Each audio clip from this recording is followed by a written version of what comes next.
अस्सलाम वालेकुम स्कॉर्पियोज़, मैं हारिस अज़मी प्रोफेशनल एस्ट्रोलॉजर आपकी खिदमत में हाजिर हूँ। इस हफ्ते की रिसर्चेस लेकर ख़बरें बहुत अहम हैं स्कॉर्पियोज़, गौर से सुनने की ज़रूरत है। ये हफ्ता 22 दिसंबर से शुरू होकर 28 दिसंबर तक चलेगा।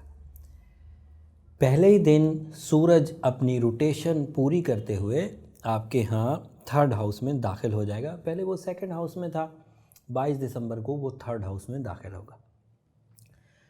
सूरज जब भी किसी नए एंगल पर जाता है, उस नए एंगल पर 30 दिन रहता है, उस नए हाउस में 30 दिन रहता है और इसी तरह वो साल के 12 महीनों में 12 हाउसेस को बदलते बदलते अपनी एक साल की रोटेशन पूरी कर देता है। और ह्यूमन नेचर में वो उन 12 फैसिलिटीज़ की वजह बनता है जिसकी इंसान को ज़रूरत होती है। कभी पर्सनालिटी, कभी मटेरियल एडवांटेजेस, कभी अजीज़ व अकारब के साथ तल्लुकात की बेहतरी, कभी लग्जरीज़, कभी ब्रेवरी, कभी फ़िज़िकल हेल्थ, कभी रिलेशनशिप, कभी कानूनी मसाइल का सलूशन, कभी मजहबी जोश और जज्बा, कभी कैरियर फैक्टर, कभी लक फैक्टर एंड कभी प्लानिंग्स देता हुआ पूरा साल पूरा करता है। और इसी तरह की चीज़ों को एक साल में इंसान को ज़रूरत पड़ती है। अल्लाह ने उसका इंतज़ाम पूरा किया हुआ है। बट इस दफ़ा कुछ चेंज है।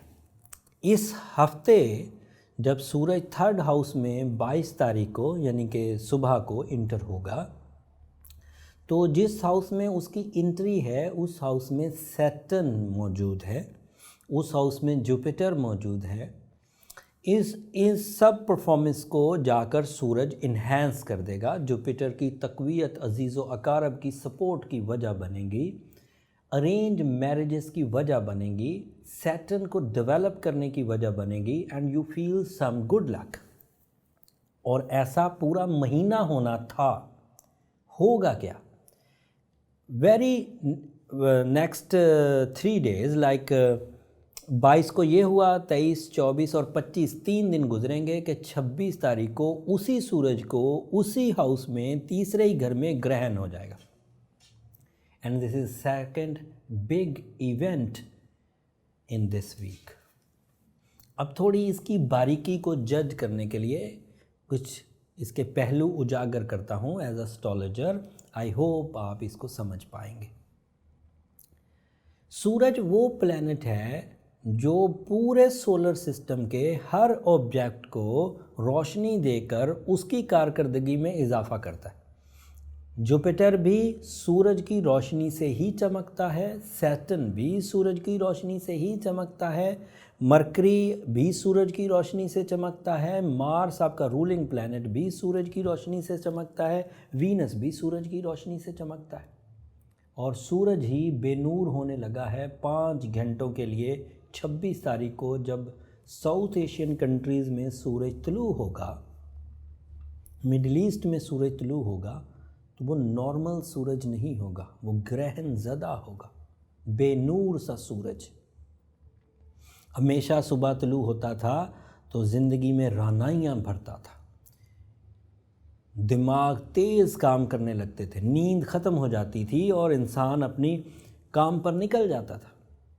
बट 26 तारीख को सूरज ग्रहण की वजह से सूरज उतना रोशन नहीं होगा। और अगर सूरज रोशन ना हो तो बज़ाते ख़ुद तो उसने जो कमी आनी है, उसके फ्यूल में जो कमी आनी है वो तो आएगी ही आएगी सॉरी।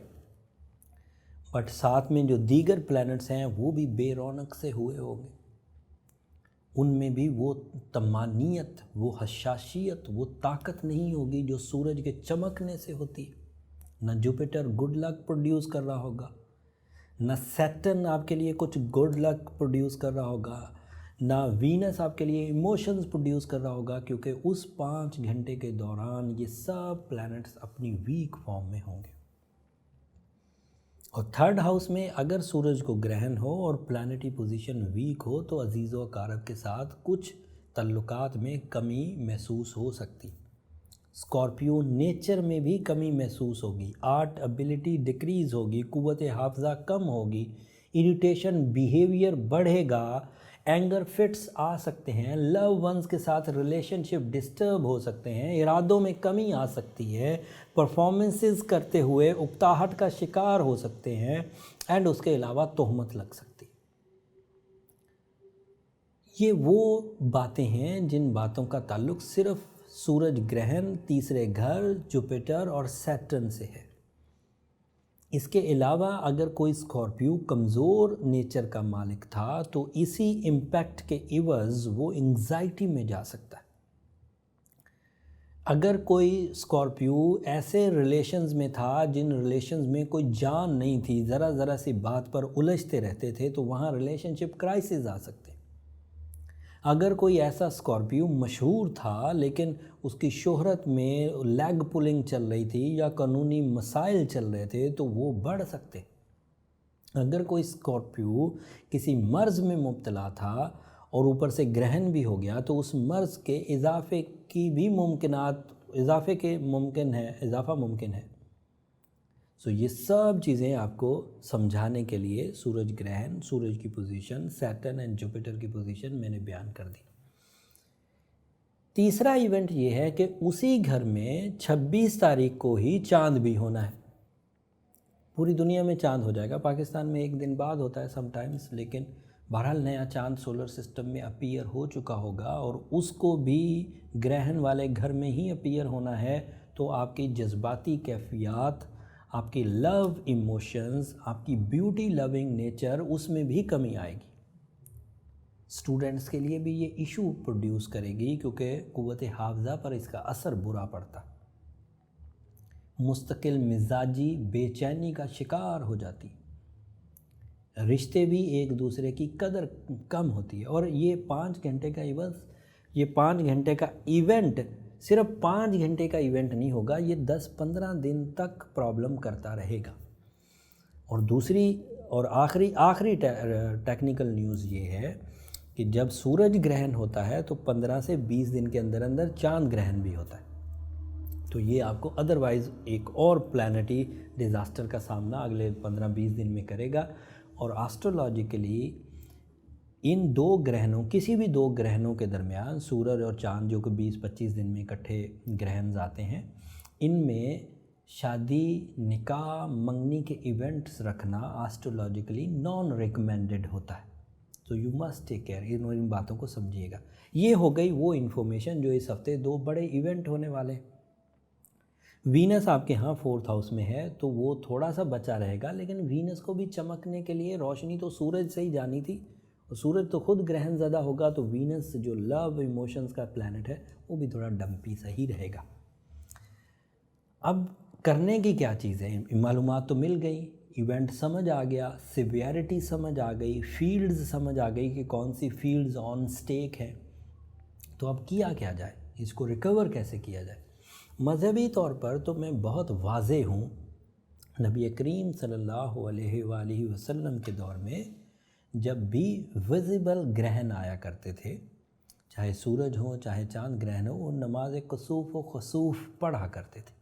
वो 2 नफल नमाज है, हर रकत में 2 रुकू होते हैं और लंबी पढ़ने की तलकीन है, जितनी भी आयतें आपको याद हों, ताकि वो 2 नफल नमाज में ज़्यादा से ज़्यादा टाइम ग्रहण का नमाज की हालत में ही गुजर जाए।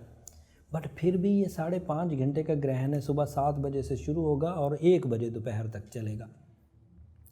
तो अब 5 घंटे की नमाज तो 2 नफल नहीं लोग पढ़ पाएंगे, बट जितनी टाइम के लिए नमाज कुसूफ़ व खसूफ़ पढ़ें वो अच्छी बात है। बाकी टाइम पर इस्तिग़फ़ार करें, अस्तग़फ़िरुल्लाह रब्बी मिन कुल्लि ज़ंबिन व अतूबु अलैह, कसरत से पढ़ें। जितनी भी तवज्जो के साथ पढ़ेंगे, एहसन तरीके से पढ़ेंगे, उतना ही ज़्यादा फ़ायदा होगा। एंड जो ये मज़हबी नौइयत की रेमेडीज़ थी, होपफुली आप, कुछ तो मैंने तशरीह कर दी, कुछ आप अपने तौर पर अपने इस्लामी जो स्कॉलर्स हैं, मज़हबी उलमाए कराम हैं, उनसे भी आप रब्ता करके इसके बारे में मज़ीद मालूमात हासिल कर सकते हैं। और साइंटिफिकली एज अ स्कॉर्पियो अगर आपने ओपल पहना हुआ है तो बहुत हद तक आप इसके नेगेटिव इम्पैक्ट्स को रिपेयर कर जाएंगे, काउंटर कर देंगे। तो वहाँ से आपको मदद मिल जाएगी। और अगर सफ़ेद रंग की चीज़ें भी खैरात, सूरज का लकी कलर सफ़ेद होता है इनफैक्ट, तो सूरज कोई ग्रहण है, ग्रहण वैसे जुमेरात को होगा और वेरी नेक्स्ट डे जुम्मा है और जुम्मे का लकी कलर भी सफ़ेद है। अगर वेरी नेक्स्ट डे भी खैरात कर दी जाए सफ़ेद रंग की चीज़ें तो भी चलेंगी, और अगर जुमेरात को कर दी जाए तो भी चलेंगी, कोई मुश्किल नहीं है। सफ़ेद रंग का सदका करना और ओपल पहनना बहुत उम्दा रहेगा, या मरजान पहनना बहुत उम्दा रहेगा। अगर ओपल ऑलरेडी ख़रीदा हुआ है, पहना हुआ है, अच्छी क्वालिटी का है तो उसे ही कंटिन्यू करें। अगर नए सिरे से ख़रीदना है, ओपल अरेंज नहीं हो रहा, महंगा लग रहा है, तो फिर मरजान एक सेमी प्रीशियस स्टोन है वो भी पहन सकते हैं। अब दो एक बातें मैं आपको टेक्निकल अंदाज से कर दूं एंड देन फिर हम लोग दीगर जो शोबाजात ज़िंदगी है उस पर क्या इम्पैक्ट आएगा उसके बारे में भी थोड़ी बात करते हैं। मामला ये है कि मार्केट में या सोशल मीडिया पर या किताबों में कुछ लोग तो इस इवेंट को एक बड़ी अहमियत देते हैं, कुछ लोग इसे बिल्कुल ही अहमियत नहीं देते, और कुछ लोग इसे मतलब जस्ट एक प्लानिटरी पोजीशन मानकर छोड़ देते। आप अपने तबका ही फ़िक्र जो है, जो आपका स्कूल ऑफ थॉट है, आप उसी पर रहिए। मैं आपको अपना कोई मुक्तदी नहीं बनाना चाहता हूँ, बट सिर्फ इतना बताना चाहता हूँ कि ये प्लैनेट क़यामत वाले दिन भी समेटा जाएगा, यही सूरज। एंड यू नो, जब सूरज समेट दिया जाएगा तो तारे बेनूर होंगे और ज़िंदगी का निज़ाम धर्म भरम होना शुरू हो जाएगा। ये परमानेंटली तो 26 तारीख को समेटा नहीं जाने लगा, वहाँ तो सिर्फ 5 घंटे का इवेंट है, बट ये निशानी ज़रूर है। तो इसको इस तरह इग्नोर मत करिए। अगर ये इग्नोर करने की चीज़ होती तो नबी करीम सल्लल्लाहु अलैहि वसल्लम भी कभी तो इसे इग्नोर कर देते, कभी नमाज़ पढ़ते, कभी ना पढ़ते, लेकिन जब जब भी सूरज ग्रहण हुआ उन्होंने वो नमाज लाजमी पढ़ी, मस्जिद में जाकर पढ़ी। सो इसको आप भी ज़रूर प्रैक्टिस करिए। यही मेरी इस हफ़्ते की आपको तलकीन थी। उम्मीद करता हूँ मेरी इस रिसर्च को, मेरी इन मालूमात को आप इस हफ़्ते के अच्छे फ़ैसले लेने में, सोलर इवेंट्स को समझने में ज़रूर मुस्तफ़ीद हुए होंगे। और अगर मेरी ये कोशिश आपको पसंद आई हो तो कमेंट्स में उसका इजहार ज़रूर कर दीजिएगा और मुझे अपनी दुआओं में याद रखिएगा। आपकी दुआएं स्कॉर्पियोज़, मैं हमेशा ही कहता हूँ, आपकी दुआएं मेरे लिए न सिर्फ इस दुनिया का बल्कि आखिरत का भी सबसे कीमती सरमाया है। अगले हफ्ते 2020 की वीडियोस भी मैं आपकी खिदमत में पेश कर दूंगा। आखिरी हफ्ता है 2019 का, एंड वो वीडियो भी मैंने कोशिश की है पूरी अपनी प्रोफेशनल एबिलिटीज़ को इस्तेमाल करते हुए कि वक्त का बिहेवियर अच्छे अंदाज से आपको बयान कर सकूं और आप अपने 2020 के तमाम मामलात को समझ सकें। ये ग्रहण के जो असरात हैं आपके ऊपर थर्ड हाउस में जो होने थे वो तो मैंने बयान कर दिए। कुछ ग्रहण की इन्फॉर्मेशन मैंने एक अलग वीडियो में भी बनाई है, वो वीडियो आपको इन वीकली वीडियो से पहले मिल जाएगी, तो आप वो वीडियो भी देख सकते हैं। उसका लिंक मैं नीचे डिस्क्रिप्शन में दे दूंगा इंशाल्लाह। अगले हफ्ते तक के लिए अब इजाज़त दीजिए। जाते जाते चैनल को ज़रूर सब्सक्राइब कर दीजिएगा, उससे ज़रा हमारी हौसला अफजाई हो जाती है। अल्लाह ने के बाद।